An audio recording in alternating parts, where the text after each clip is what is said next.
All right, ladies and gentlemen, welcome to the most recent edition, because we are live, of episode of Dads and Ed. Today is October 20th. I am super excited to be your host as always. My name is Josh Allen. I'm the Tech Integration Specialist at Lewis Central Community Schools just outside of Omaha and Council Bluffs on the Iowa side of the river. I have three beautiful kids, one beautiful wife whose birthday is tomorrow. Special shout out to the wife. Pretty sure she's turning 29, so happy birthday to her. And I am on Twitter at J_Allen. Not something we normally mention. We usually throw out the Dads and Ed. I'll throw out my personal one at J_Allen. We are a man down tonight, as you may well see.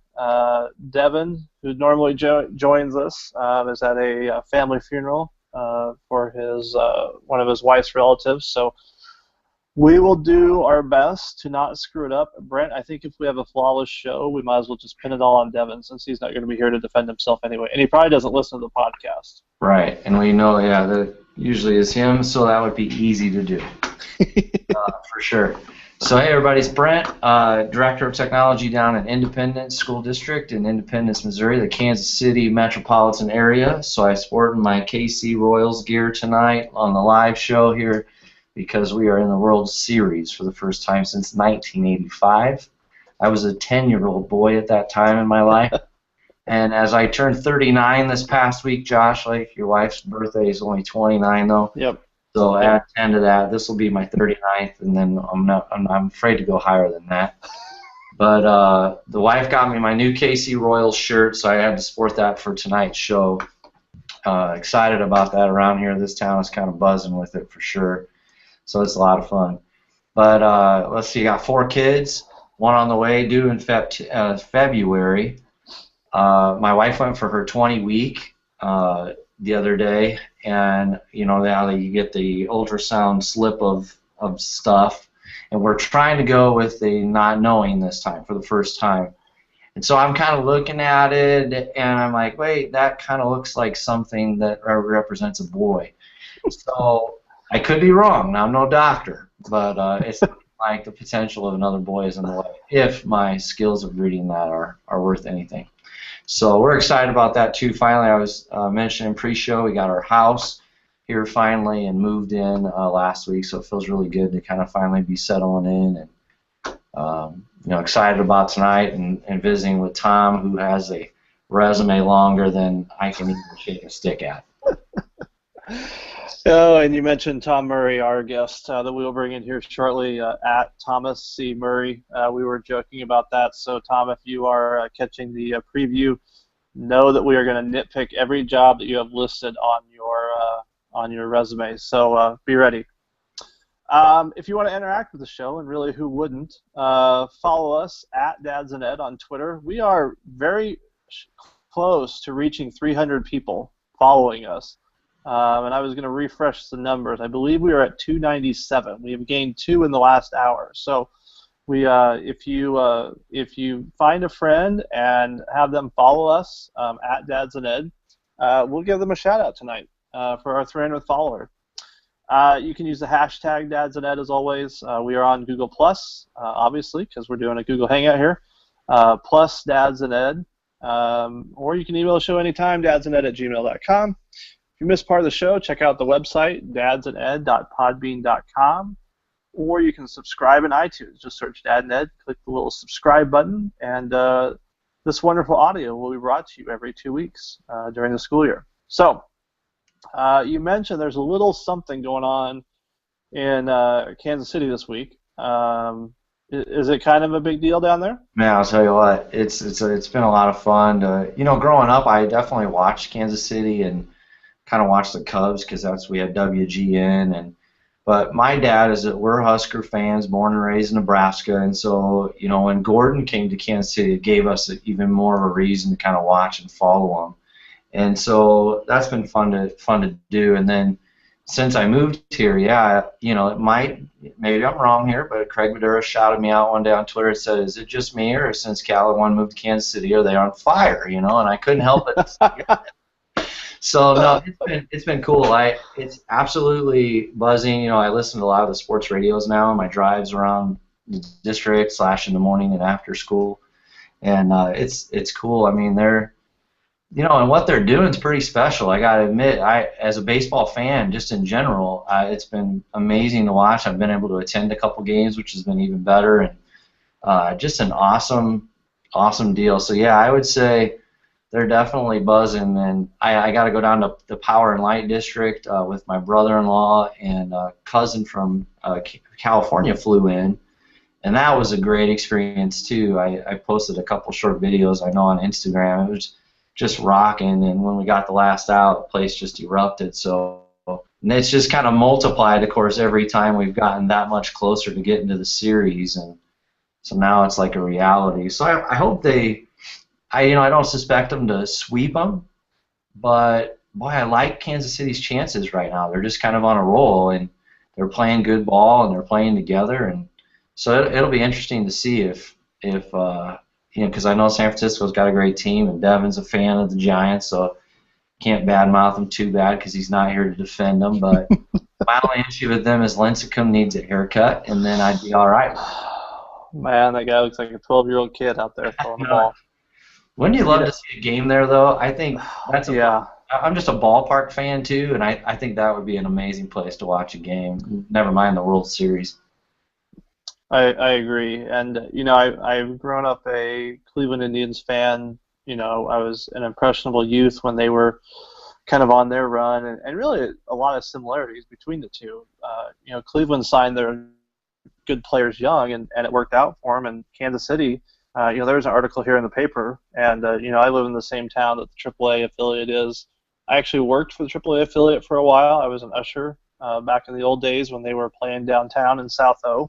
Nice. And so kind of grew to really, really enjoy the team, and it's cool now to see a lot of those guys that play down there. I think, on the roster right now, they have 15 guys that came up through AAA, and it's kind of cool to see. You mentioned Alex Gordon, being a hometown guy, and so it's definitely kind of cool for us. Actually, the AAA club was the AAA national champs this year, back to back, and so the farm system has long been, one of the pluses. You're not, obviously, in a small market like that, you're not going to buy your team, and obviously that's not working anyway. So. The Yankees didn't even make the playoffs. Red Sox didn't make the playoffs, but it is cool. It's unprecedented for sure. Yeah, and I would agree. Growing up in Omaha, like my dad was the type of guy. Like if one of the Kansas City players came down for rehab work or whatever to Omaha, we were there. And I remember George Brett. Darn near all of them. Frank White. Like at some point in their career, they came through there. Whether they were young guys coming up, like you mentioned. Because I know Hosmer and Moose and some of those guys, they've played in Omaha, and so that's always been kind of a cool tie from the Omaha / Kansas City connection. So it's an easy sell for me to, I hate to say jump on the bandwagon because I've always been a fan, but it's fun to be in the city and a part of it too, where it's pretty awesome. I know Jim York tweeted us and Dads and Ed said there may or may not have been a grown man crying in my living room when the Orioles won on Wednesday. Maybe. Allegedly. Yeah. No, it's good stuff. I know I've had the chills just watching them, and it's just fun. They're playing good baseball, so it's fun to watch. And I get into some conversations on Facebook with family and friends, and some of our strands have been seriously like 180 comments during the game where people play by plays, and it's fun. It's just kind of a cool way to connect with those guys. And Hosmer actually was here in Omaha on rehab assignment when the when the Storm Chasers, the AAA affiliate, clinched to go to the playoffs this year because it was down to the last couple days, and so it was, it's kind of cool for him to get the preview of what they're doing now. But yeah, and I don't know if I think it made it out maybe a little more national, but I know locally they were Hosmer and a few of the guys, Holland and a couple others, I forget who else, but I know those two for sure. The night we clinched against the Angels, those guys came down to Power and Light, and that was the game I was at down at Power and Light, and then we were down there for a while and then kind of took off because I had to work the next night. and my brother-in-law and those guys were just partying it up. But so anyway, we leave. I was like, guys, I got to get back home, get to bed. And then, sure enough, those guys all ended up at this Irish pub type place there celebrating. And I'm like, my cousin was sending me. He goes, "Did you see this? We were there and left too early." And I'm like, I felt terrible because it would have been a lot of fun. It looked like he had like a $3,000 bill or something crazy and bought the whole place, drinks, and so they were having a good time. So that's kind of cool to see these guys giving back to the fans, and they give the fans a lot of credit, and they're just down to earth guys playing ball, having fun, and they seem to get along well, and they're on a roll. Absolutely. All right, moving on to our dad moment of the week. Mine. So this year, my 6-year-old decided he wanted to play soccer, and which it's fine. I'll deal with it. It's all good. And our 4-year-old decided she wanted to play too. And I think I've talked a little bit about this, but we're coming down. This is the last week of the season, and my 4-year-old's just really kind of done with it. And it's funny because she doesn't want to go, but we kind of talk her into it and try and talk it up as much as we can. And she's just not a fan whatsoever. But it's really funny. Like once she gets there, she's totally fine with it. But they talk about 4-year-old soccer being like amoeba ball, where everyone just kind of drifts back and forth, and she is just kind of out there for a jog and just taking her sweet little time. And if she kicks the ball, it's because somebody kicked it at her, and you kind of feel bad. And we talked last Saturday. She was kind of throwing a fit, like, well, you finish what you start. You wanted to play, and we got 3 more games left. And of course, the last week we got 2 games, 2 games for in the same week. And so it's been kind of a struggle. We let her start dance again, but she can't wait for soccer to be over with. It can't come soon enough. But at least she's kind of out there. She's trying, but I don't know. I'm ready for soccer to be done. Change, yeah, that's funny. I think for me, my moment's recently, and we've talked about this on the show, struggling with the balance of work and family, and my wife and I had a pretty good chat the other night about me being too tethered to my phone, and really had a heart-to-heart with her about some of that, and me working so hard, and especially now with the new job, and so I was sharing some of my stress of the new job with her, and I was sharing about just feeling the pressure of things and things going on, and she's like, well, you need to share that with me. And I'm like, well, the thing is I don't want to bring her stress and make her stressed about it, so I sometimes have tried to not do that. And I decided this past weekend to just kind of shut it down in the realm of the phone, and I literally just set that sucker on top of the refrigerator, walked away darn near all weekend, and nice. It felt great to just I mentioned we moved on Thursday, and then I worked Friday. I took Thursday off, but went back to work Friday, and then Saturday, Sunday, and I just tried to get the kids and corral them, and while she could do her thing unpacking, and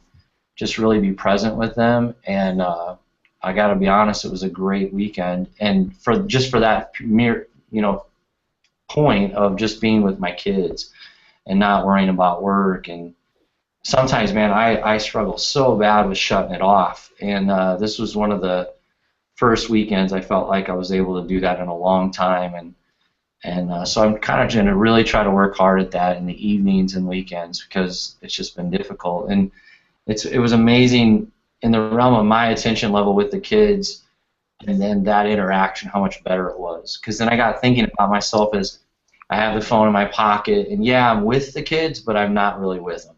And so that I just, I don't know, it just made me feel terrible as a dad, but yet at the same time realizing I can improve and get better. And so, man, that's that balance we've talked a lot about on the show. But so it was a good thing for me this weekend to kind of realize, like, I don't have to be connected to it all the time. And so I thank my wife really for the talk, because she's the one that kind of set me straight. We won't tell her that you admitted she was right. Yeah, she'll never listen to this podcast, so we're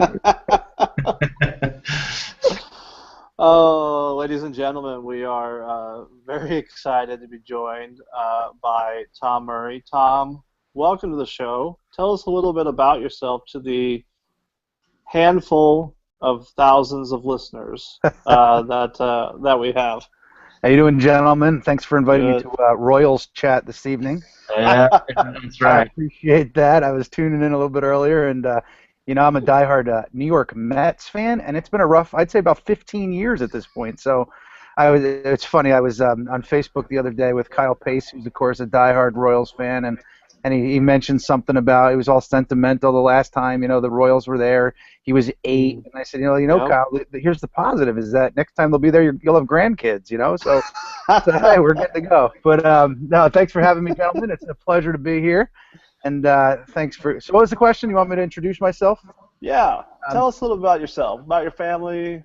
Sure. I have, since it's Dads and Ed, I have 2 little ones. I have a 4-year-old who will be off to kindergarten next year, a little girl named Paisley Addison, and she is wonderful. And I have a little boy who is 16 months, complete knucklehead, 100% boy, bruises all over, jumping off things, trucks and wheels and that whole thing. Little Caden Thomas, and he's 16 months.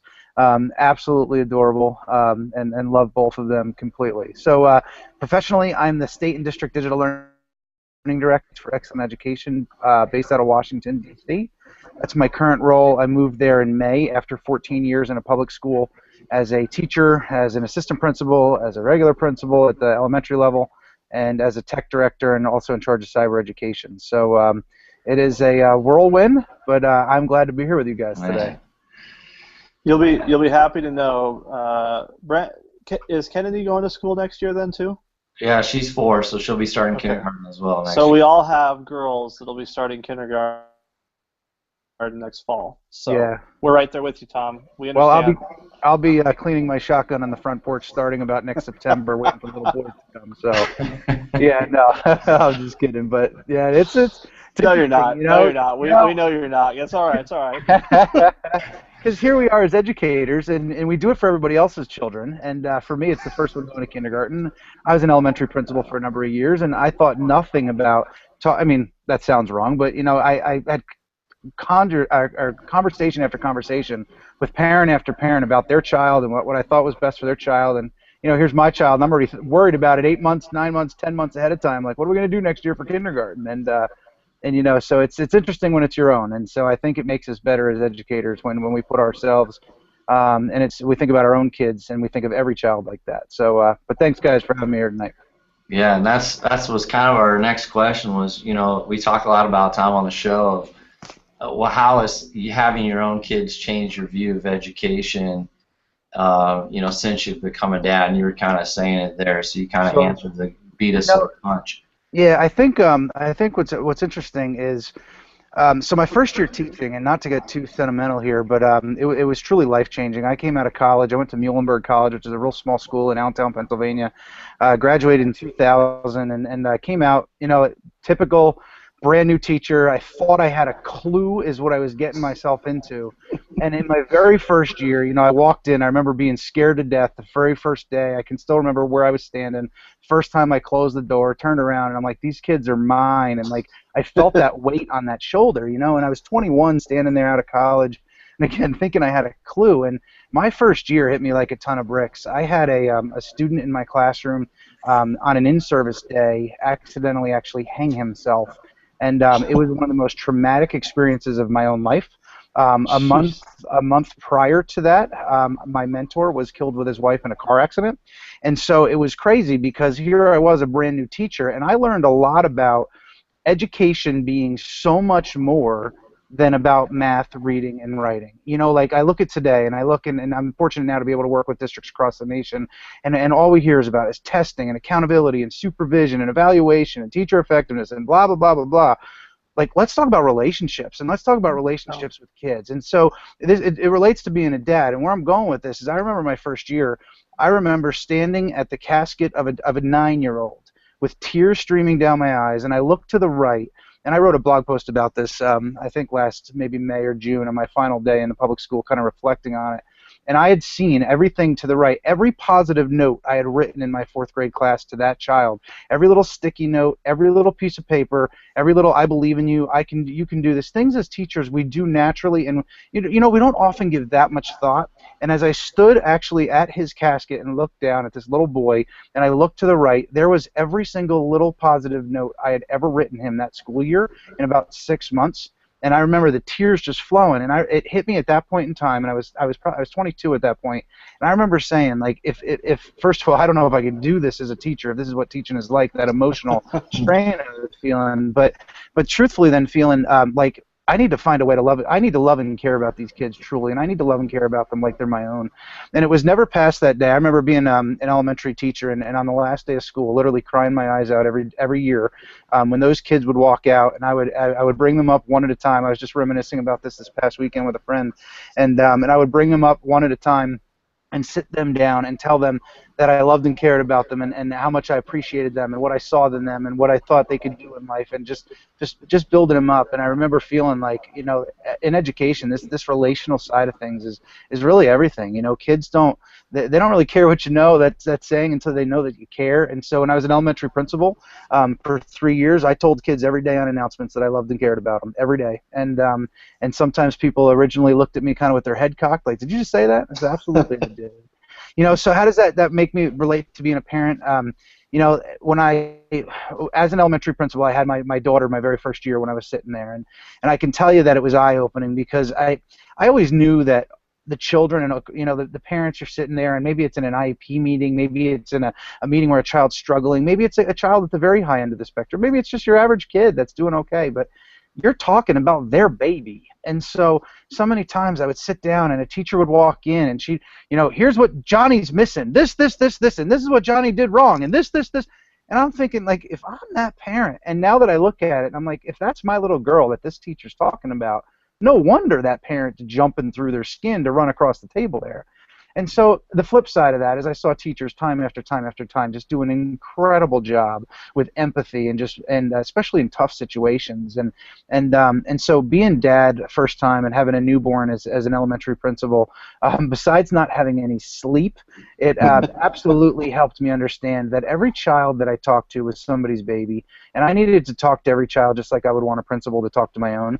It changed the way I disciplined a bit. There was times where I know that I would, I could be tough on a child as kind of feeling like I'm gonna show this kid how it's done, and I'm gonna give it to him, because I would lose myself in the process, or the kid would just do something so dumb, and you're like, what are you doing? But sometimes you need to step back and, like, how would I want the principal to talk to my child if that was my child that just did that in the bathroom? And when you start to look at that lens, one of the things I think in education, I don't think we're going to get to the point until we're ultimately successful, until we care as much about the kid across the hall as we do about our own when we're a teacher. And as a principal or as a building leader, that we look at every child and love and care about them just like we would our own. And I know that's easier said than done, but as a dad, that absolutely was life-changing for me. And I've seen that time and time again with teachers that they go out on maternity, or first-time fathers that are classroom teachers, and you can see it change their heart a little bit when they realize that the kid sitting in front of them, or somebody else's baby, and it certainly changes the way we do things. So not to start overly dramatic with my first year story, but it was something that changed my educational career and really made me look at children differently than I did those first days walking out of college, and really realizing that. But becoming a dad and now being a dad of 2 kids that are totally different children helps me realize and understand things at a very different level. But I think you're right on, because we talk so much about we teach the way we're taught. That's kind of the cop-out that a lot of people give to why we do things. But I think you're right on with the experiences that we have at teachers can affect us just as much. I didn't have my son until after I left the classroom, but I still treat kids a whole lot differently than I did just because of that. So right. as a principal, it was really that was my metric for evaluating teachers, in my gut and in my heart. If I knew that I wouldn't put my own child in a given teacher's classroom, it was my job to do something about it. And I mean that from an accountability end, but I also mean that from an encouragement and a helping end. And at the same time, there were so many teachers that were just so incredible, that far were much better than I ever was in the classroom. And I knew that, like, if that was my go-to, like, I put my own child there in a heartbeat. It was my job to get out of their way and to support them and to help them and to encourage them. And that really was for every teacher, to encourage them and whatnot. But, you start looking at that through the lens of, if my child is in the classroom, what would I do? And as a teacher, like, we want our teachers to be well planned. Like, plan every day like you're teaching your own child tomorrow. We need to have movie Friday afternoon every Friday. If that's your own kid and that's your own kid's learning, would you still do that? So it's certainly a good lens to look through, and I think it helps keep us all a little bit more accountable, and I think that's a good thing.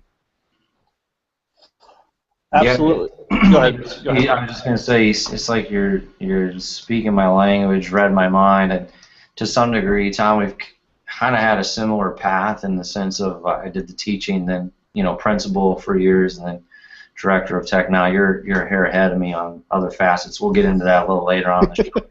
I'm trying to keep up with you, but I recently was thinking about, maybe I should say, I was just been kind of, and you're ringing some bells for me, like in the sense of, I was visiting with an instructional coach here in my district this morning about some stuff, and we were kind of talking about this same thing in essence, and I got thinking about, man, I loved being that teacher, and at that time I didn't have children. Didn't initially when I was principal either, and then finally got into the game, and it certainly started to change right away what I thought. But anyway, it's resonated now with me a hair, where it's like, that was like fun, and you strike me as you would have been an awesome teacher. I know that you're the type of guy I'd probably want my kid in that class, because I'm totally with you in the sense of, do I want my kid in this class or this school or this district, so to speak?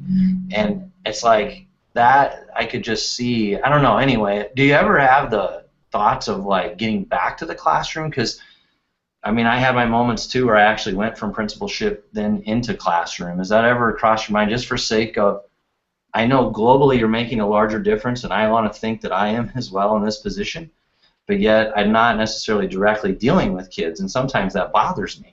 Yeah, and I think for me that's been magnified now that I've left the public school district and work in a nonprofit at the federal level. And because I know as a principal, if I was having a rough day or I had a really rough meeting or something just wasn't going my way, I'd go hang out in kindergarten, and I would just go, and my kindergarten teacher and I had this agreement. And I would say, look, like, please know, if I'm in your classroom every day, and she was fabulous, she is fabulous, and I'm in your classroom every day, it has nothing to do with you. It's all about me, and I'm being selfish because I just need my kid time. And there's no better place to go than kindergarten. And, when I think through that, you're absolutely right in the sense of, my closest relationships were kids, were when I taught 4th grade and I had 23 to 28 kids for an entire school year. And there was never a time in my life for those 4 years that I knew kids any better than that.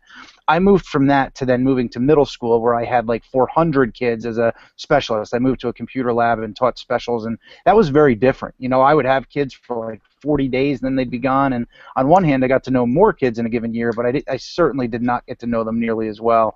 And then moving to be a principal after that, one of my goals was to know every child in the building, know their name, and address them by name every day in the hallway when I saw them. And even there, absolutely the influence was much more global. I was able to help, 50 different staff members in my building and help them grow professionally. And now it's very different, because now it's what I'm doing is just very different than all of that. I feel, and I can give some examples of where I still kind of get my kid fix. For me, I went and I taught grad school for about 8 years, and I enjoyed kind of still doing that teaching piece. I just don't have the time for that anymore. But I still I still like the teaching piece. So my goal is, when my 2 kiddos get in, to help, I have a flexibility in my schedule to volunteer a little bit, to be involved in that regard, to kind of get my kid fix or my classroom fix. Not from an overbearing, like, hey, I've already done this, I've already run a building, so listen to me. Right. But really from more of like, how can I help you guys? What can I do? What can I help work with your staff? Can I, and just to be supportive in that regard. There's absolutely days when I miss teaching, where I miss, that kind of that routine of kids coming back from recess and you getting them rolling again, and just eating as a principal or even with a classroom teacher, I would spend at least 2 to 3 times a week eating with the kids in the cafeteria. It wasn't a requirement, but that's when I found like I got to know them and I got to know kind of just their insides a little bit in terms of the stories that we didn't necessarily have time for during the instructional periods. And so, I valued that time. So there's certainly a lot of times that I would miss it. When I go back tomorrow, that would be a tough case. I could absolutely go do it tomorrow because I don't think there's any more noble or any better job in the world than teaching. I really don't think there is. So good question, definitely a tough question. I certainly could do it and would love doing it. It's not in the cards for me right now, but certainly someday it could be. You'd be one heck of a highly qualified para. We'll see. I'm looking forward to. It's neat. It's I live in a great school district here in Pennsylvania, and just being able to work already with their administrative team, and just by sharing resources with them, saying like, "Hey, my babies are going to be in your hands, so whatever I can do to help you for the next number of years." I consult a lot throughout the nation, and I do stuff. And I said, "Look, like I'm not here to sell you something to try and get a paycheck from you. I'm here just because I'm invested in my own children, and whatever you can do to help them, let me know how I can help you." So. It's just being there to help them and support them. You had a blog post recently, 6 Keys to a Classroom Makeover, which kind of recapped a webinar that you'd done, and I'll let you name drop Aaron Klein, former NETA keynote. NETA is Nebraska Educational Technology Association, of which I'm president-elect. Shameless. Aaron was it? Another. No shame whatsoever. So she was here in April, but. One of the things that is coming up I was reading in the paper this morning, we have a large school district that's doing a bond issue, and they are retrofitting 9 elementary schools with central air. So these were built in the 1950s, they have window air conditioners, yada, yada, yada. It's coming up. One of the oppositions is that central air is not a necessity for these schools. They have constituents, that's what they're saying. So then I'm looking through your blog and I see the 6 keys to a classroom makeover. So, and I love the ideas that are in there. How do you convince someone who is kind of a traditionalist that the classroom can't look like it did when they were in school? Not even so much the instruction. We know the instruction really can't look the same. So let's take that example, and I would start every meeting at about 1 o'clock in June. In a classroom with those people, and ask, and we laugh about it, but like it's easy to sit in an air-conditioned office somewhere and make decisions about a classroom that you're never standing in. And one of my mantras as a tech director was I wasn't going to make decisions about a classroom that I didn't understand. And as when I work with tech directors around the country, like I tell them, like, go get into classrooms. You can't just be the networking guy, the security guy, and making decisions that impact a classroom when you have no idea what's going in on it. So, how do you convince people like that? I think you make it as practical and real world as you can. I'm not saying like you send them pictures of the kids sweating all day long, but I can relate to that. I can relate to when I was that 4th grade teacher, I didn't have air conditioning in my classroom, and I remember one year we were taking our standardized tests, and my classroom was literally like 98 degrees, and these kids, and it was just awful. Like I remember by 10:30 in the morning I was burned out. So. I think it's being practical, having those decisions, bringing them into the classroom, and walking around. I can picture where I was. We had an elementary school that was 90 years old, and that second floor, and it would be 100 degrees. And there was times where when I was a district level administrator, we had to send kids home with some of those non-renovated buildings, and we had to send them home, and it got to the point where we'd have a heat wave, and kids are coming to school just for the morning, and you start to see a real impact on that. So I get it, I understand, and I've been round and round on all avenues when it comes to things like bond issues or budget pass, because you have people on all sides of that. You want to hear each other's voices and be respectful of where they're coming from, but helping them understand what a true learning environment looks like is number one. So districts need to be transparent with their own thinking. They need to be clear. They need to make sure that they're not coming across like they're just trying to do it to be a luxury. It's important for people to ask questions about finances and not just blindly pass things. And you hope those conversations can remain respectful. You really do. But yeah, that really gets to the learning piece, and I appreciate you bringing that up. That most recent blog post that I had done, based on a based on the webinar that I had done with Aaron Klein and Ben Gilpin and AJ Giuliani. And anybody that's listening, I'd encourage you guys to check out classroomcribs.com. That's something that the three of them have been heavily involved in, and I've done a little bit of work with them. And really what it's doing is it's highlighting classrooms around the nation that are just doing it well. But I would say with that, we want to be careful. And as a classroom teacher, I can say that it wasn't something like when you think about designing these classrooms, and this is something especially Aaron is really, really a nationwide leader in. When you're designing classrooms, thinking about brain friendly and what that looks like and what that means. I know I would go out there, I'd buy like my Met stuff, my Giant stuff, I'd plaster all this stuff around the room. It was awesome, and I was designing it for me. And I didn't think it's like, this isn't my classroom. This is all about the kids. And so, when we did that webinar for the Alliance, and when I wrote that post, we took a look at. I tried to summarize what Aaron and Ben and AJ had talked about, and really designing classrooms that were brain friendly, and designing classrooms that weren't distracting, and having crazy patterns around the room where things that weren't at eye level, or having crazy colors that were distracting, or we could go on and on here. So. Yeah, no, thanks for referencing that, but it's certainly something as people are designing classrooms that they really need to consider. Going to the latest teacher store and filling every classroom space and every spot on the wall is not your best route when you're doing that, because it ultimately distracts kids. So I know Aaron refers to quite frequently the Carnegie Mellon research there on some of the designing brain-friendly environments, and I would check her out, especially on Kleinspiration.com, or follow her at Klein Aaron, because she's truly a leader in that field with incredible advice for teachers. And, wait for Josh to plug it. Go for it. Which one? I thought he was going to go with Aaron Klein was at NETA last year, and no. Oh yeah, she was. Yeah, keynote speaker. I mean, no big deal. I mean, we have the best. I mean. Yeah. Obviously. So Josh, one of the things, just to throw another project out there that we're working on, Aaron, myself, and Nick Provenzano have been doing a district redesign project in South Haven, Michigan.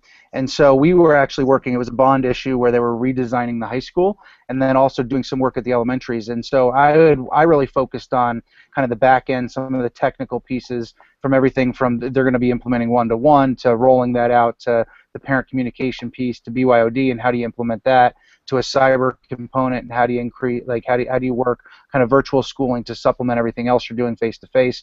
Aaron had done a lot with the classroom redesign in terms of the physical space and the furniture and the colors and that type, and she's also doing a lot of the professional learning for the teachers, and then Nick doing a lot of the professional learning at the secondary level related to project-based learning and really moving this all digital together. So a really neat project, but starting with the architects. A lot of times consultants or people get brought in, or even your own teachers get brought in after the fact, after everything's designed. So really putting our heads together with the architect, with the tech consultant, and truly redesigning a district was an incredible experience, and something that South Haven, Michigan is looking to do. That's pretty cool, and yes, we are shameless plug, whatever you want. I mean, we do it all the time. We're totally fine with it. Go right ahead. I did tweet out from the @Dads and Ed account the 6 keys to a classroom makeover, and you can see some of the other links on the website. I know it's not the 6 keys to a classroom makeover leads you to the Alliance website for the full blog post, but I did direct them there.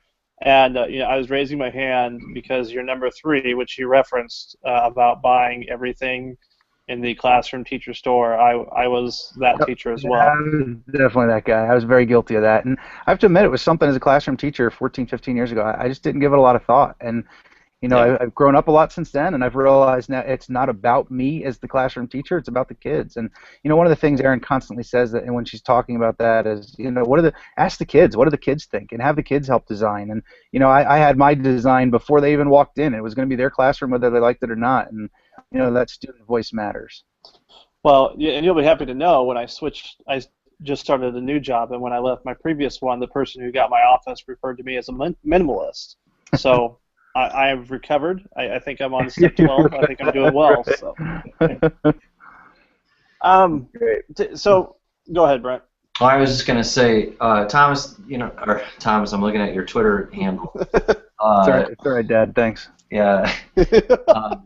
Follow this guy at Thomas C. Murray, and it's Murray, M-U-R-R-A-Y. But I'm curious, Tom, about, you also have up on your screen the All for Ed, and I'm also kind of curious about, how you came about the position you're in now, and maybe tell us a little bit more about that. I'm kind of curious. You mentioned in this project, but I'm kind of just interested too. I know I've followed you a long time on Twitter, and but curious now how you've evolved into this position, and kind of maybe what does that look like for you on a given day? Sure. I laugh because I don't think I've applied for a new position in probably 3 different positions. Things happen.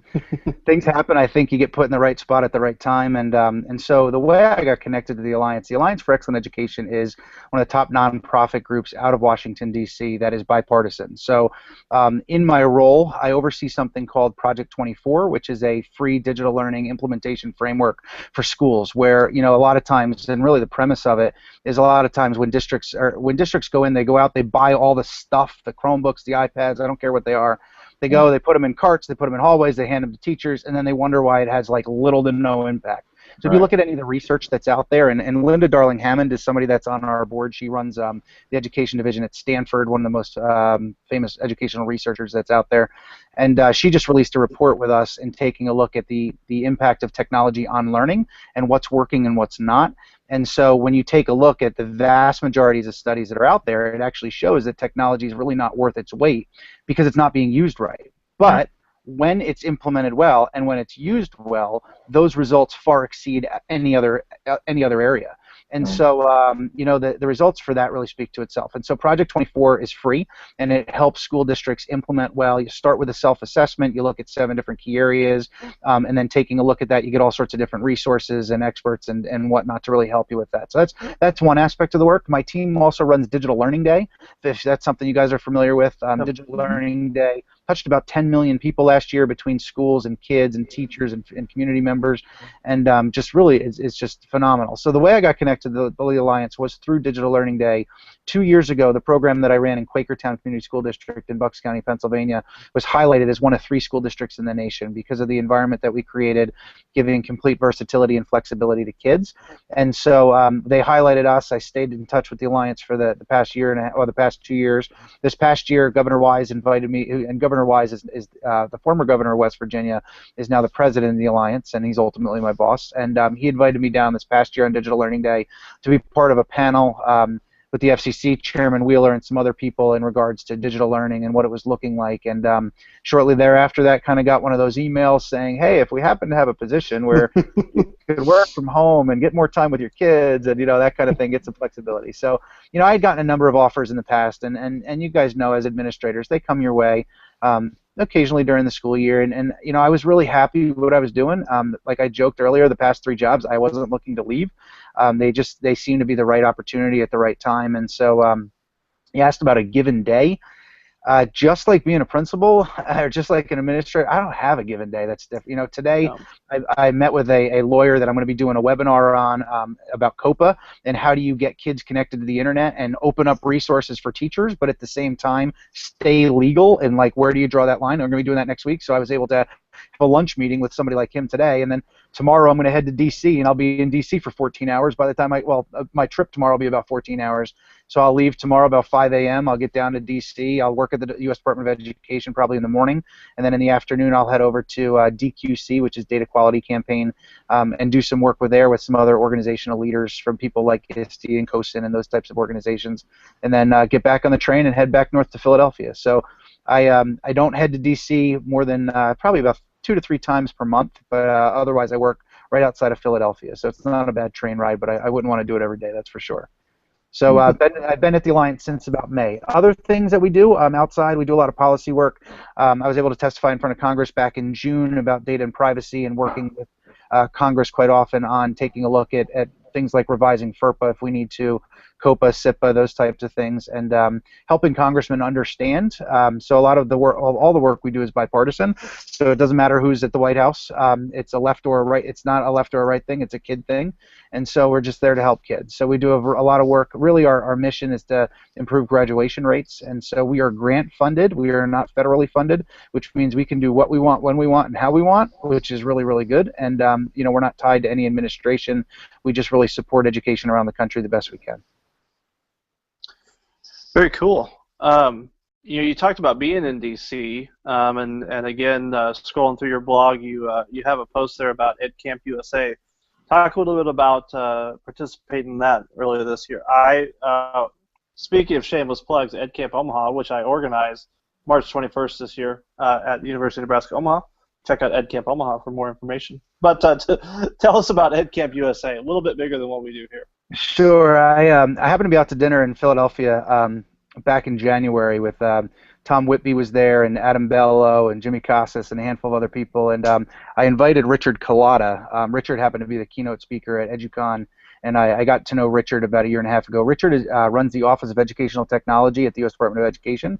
Excellent guy, excellent vision. I invited him out to dinner, and he came, and so a handful of us, Tom Whitby and Adam Bello, started talking to him about the EdCamp movement. We were talking to him about it, and we had said, why don't we do something like at the White House? Let's do EdCamp White House, and let's just transform this whole thing.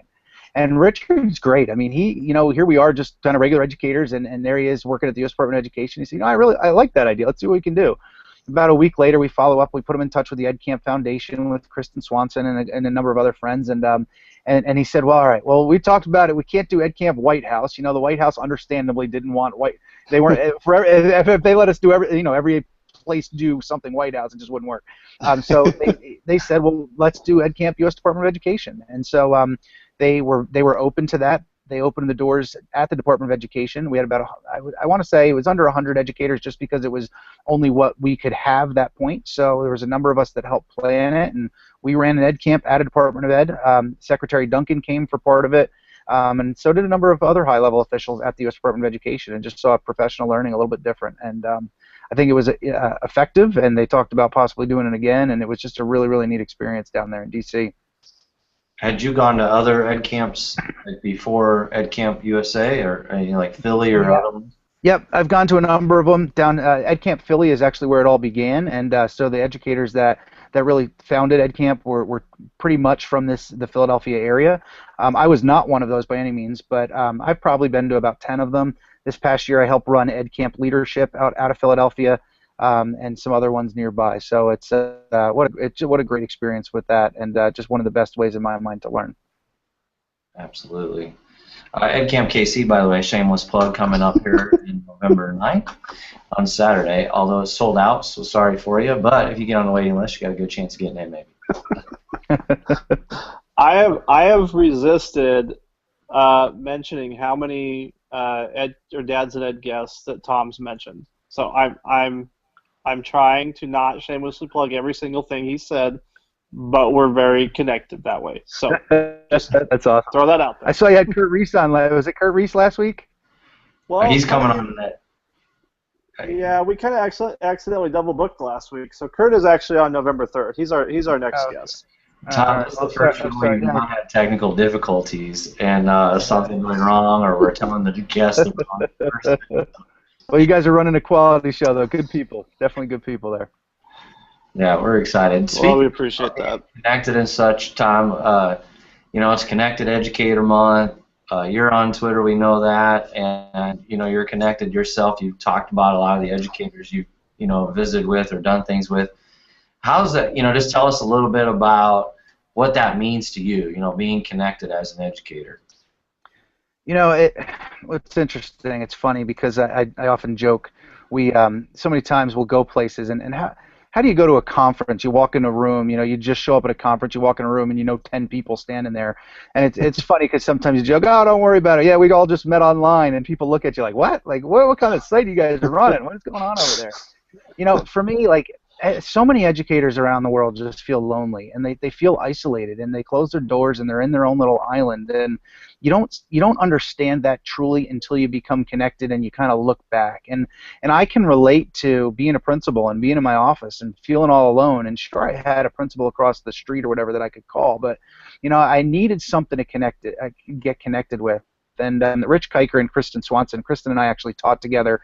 I was her mentor teacher and her first grad teacher, and so we were pretty close friends. And Rich Kiker was in the I don't know if you guys know Rich, but he was in the district next door, and we were good friends. And they kept pushing me, you got to get on this Twitter thing. And of course, my initial reaction, just like everybody else in the world, I don't have time for that. I don't have time for one more thing. And as I started to become connected, I started to see You know, like here I am in this one school district, and we often think and it was a great it is a great district, but you often think as a district you have all the answers. You know, we have a great administrative team, and there's 25 of us, and we have but you start to realize, like, you get the same 25 sets of answers and the same 25 sets of ideas. Like, we've got to expand this thing. We've got to blow this thing up and make this the best of the best. And especially when I moved to becoming a tech director about 4 years ago, when I really started to get connected, because I was the only one. Like, I was the only tech director in the district, and, you know, talk about professional growth. So I was able to connect with, like, a Steven Anderson down in North Carolina who was doing the same type of work I was, or I could go on and on about the different people like tech director-ish type positions, that I started to say, wow, like, how are you rolling out BYOD? What about one-to-one? What about this personalized learning? And just stuff that your average teacher wasn't doing. Like, that, it wasn't that I couldn't learn from them, it was just I was doing different stuff.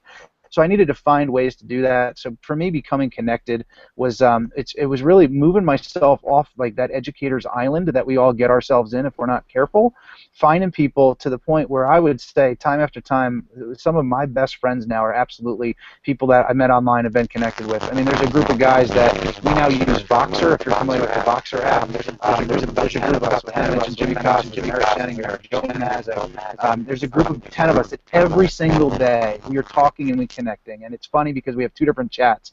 We have one that we call sort of professional, that we keep it like professional in the sense of, like, hey, who rolled out one-to-one recently, or who moved to a new whatever curriculum, and we all chime in as principals and tech directors and help each other problem solve. Or we get a really tough parent example, like, guys, I'm really struggling with this parent. Here's the deal. What do you guys think? Or I'm struggling with this staff member. And we keep confidentiality, of course, but helping each other in that regard. And then we have one where we're just 10 guys having fun, talking about football and hanging out and having a good time. And you know, and so it's personal for me and professional, and it's personal in a sense of I've got friends all around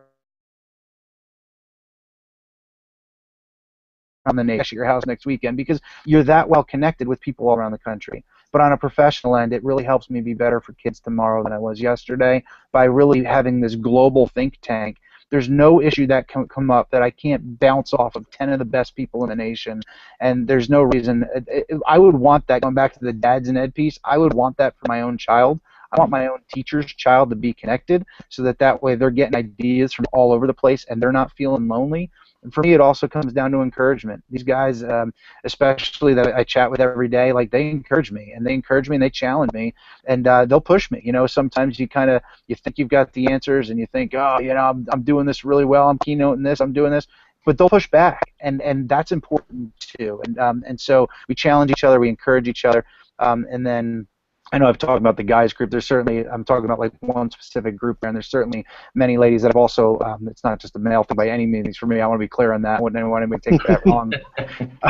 Seriously, you know, and I could rattle off the people on the like an Amber Teeman or people like that as well that I learn from every day. That are phenomenal administrators or phenomenal teachers too. And one of the things, the last piece about being connected, it doesn't matter if you're a teacher, you're a principal, you're a superintendent, you're a tech director. One of the things that I love is people don't care. You're all looked at as educators across the board, and to me, that's we need that level in the playing field, and I just think that's awesome. Very cool. Well, and I should say, we have had women on the show, just for the record. Well, I felt bad. I was you know, talking about my best friends all being guys there, and I just wouldn't want anybody to take that the wrong way, or, you know. I'm just teasing. Well, Tom, we appreciate your time. We got a couple more things. Can you stick around, or yeah, absolutely. You gotta walk straight? No, I'm good. All right. Well, normally we have 3 things that we want. Actually, Tom, Devin's job was to do an app or site that they want to share. So we'll give you a few minutes. If you can think of one that you want to share out, we'll do our 2, and then we'll come back and you can throw one out there. An app or a website? Yep. Okay. So mine's a little bit different, not necessarily the educational, but so I found out recently that we have a baseball player who is a Cleveland Indians prospect. I'm a big Cleveland Indians fan. We talked about that a little earlier. Found out he's in their AAA farm club, and both of his parents work in my school district. He graduated from the school district or whatever, and so I kind of got to talking with his parents, and he's back in town for the winter, and actually signed a bat for my son, one of the Cleveland Indians bats that he'd given him, and it's Justin Toole. and I will tweet out the from @dadsanded what his account is. And he also has a book. If you go to his Twitter account, he actually played all 9 positions during a 9-inning game in AAA. And so he has a book out. I think it's called 9 Life Lessons Learned from Playing in a 9-Inning Game. And so you can see that in his Twitter account. It's @TuliJ24. And again, I'll put that on the Dads and Ed Twitter account. But very cool. My son was stoked to have this huge bat that, this AAA player has given him, and very cool to give back like that. So shout out to him. Devin. All right. I'm sorry, Brent. Devin's not even here. Yeah, no, I tweeted out for you there, Justin's Twitter handle. So I got a date night tonight. So I'm from Kansas City now, living in the KC area, and so I want to share a place down on the plaza, which is a great shopping restaurant area here in the Kansas City area, just off of downtown, if you've not been. But there's a place called Brio. It's an Italian restaurant, great joint. And my wife and I actually got married in Kansas City several years back and hosted our kind of like post-dinner there. And then recently got a date night in and were able to go back there for just the 2 of us, which was awesome. And ate like kings and queens. It's kind of a funny story, but it was our first date night here at Kansas City, and so I was all excited. We were going to go see a movie. There's a couple good ones out with Denzel Washington and Liam Neeson that I would be interested in seeing, and so we were all lined up to do that. But we would go there and eat like kings and queens. Ended up with free dessert because there were like homecomings that night, and they had messed up orders. And we're kind of like getting ready to go, and my wife's like, man, I'm not feeling so good, and keep in mind she's pregnant. And I'm like, well, you sure we can't go to the movie? And so we end up kind of cutting the night short. So I kind of blame it on Brio, but at the same time, it was great food. One of those where you just eat, and then you want to go home and lay down and fall asleep. Great place to go if you come to Kansas City, down on the plaza, called Brio Tuscan Grill, and I'll tweet out the Twitter handle for them because they're great. Great joint. Nice.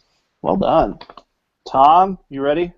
Put you on the spot. I'm ready, but I'm a little confused. You guys, you say an app or a website, and you're talking about spots. You're like hanging out in places and stuff like that. So I'll go a whole bunch of different routes here. Let me give you one place, one app, one website, if that's all right. Nice. Is that all right? You're the guest.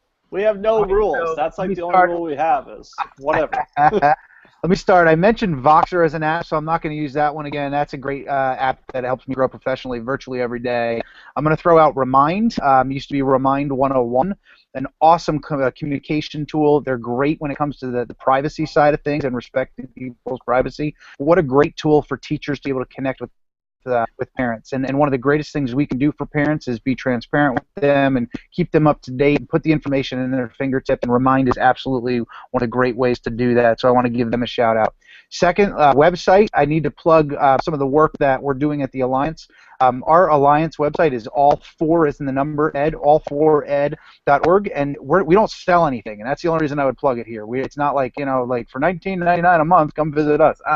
Totally free. But we have all sorts of webinars and papers and things. Just our mission is to help schools and to ultimately help kids. So with that, the website that goes with that, because it's kind of a 2-tiered answer for that, I'm going to throw out is plan4progress.org. That's plan4 is in the number progress.org, and that's the Project 24 that we oversee for the nation. What that does is that's just resource after resource after resource for digital learning implementation for schools, from a self-assessment all the way down to our different gears, from community partnerships to professional learning to data and privacy, to all the different aspects that districts need to consider but often forget when implementing digital learning. And so everything, again, totally free. I wouldn't recommend it if it wasn't. Let me end with Place, one of my favorite places because of DC here, talking about the monuments, Washington Monument, the Lincoln. You ever get down to DC, make sure to take a good nighttime tour, hop on one of those tour buses, make sure to walk around and to check out the monuments at night. It really brings you back to kind of our nation and really ultimately what's important in life. So when you're in DC, make sure to check that out. You raised the bar pretty high for when Devin comes back. We're not, no, I'm kidding. We absolutely appreciate you plugging that stuff in and getting us that information. So, gentlemen, it's been a fabulous evening. Tom, really appreciate meeting you virtually. Hope to see you in person. I will be in Philly this summer, so hopefully we can catch up then during ISTE and I will be say there. hi. That's great. I will be there. Sounds good. Gentlemen, thank you for having me. I appreciate it. Absolutely. We will be back in 2 weeks, November 3rd. Kurt Reese, thankfully, has cleared his schedule and allowed our little snafu and is apparently not holding it against us, although maybe he won't show up next week. We'll have to find that out. But he will be with us November 3rd, 8:30 p.m. Central Time, as always. Until then, gentlemen, thank you very much. Yeah. Thanks, Tom. Thanks, guys. Have a great night. Thanks for having me. Yeah. Yep. Bye, everybody.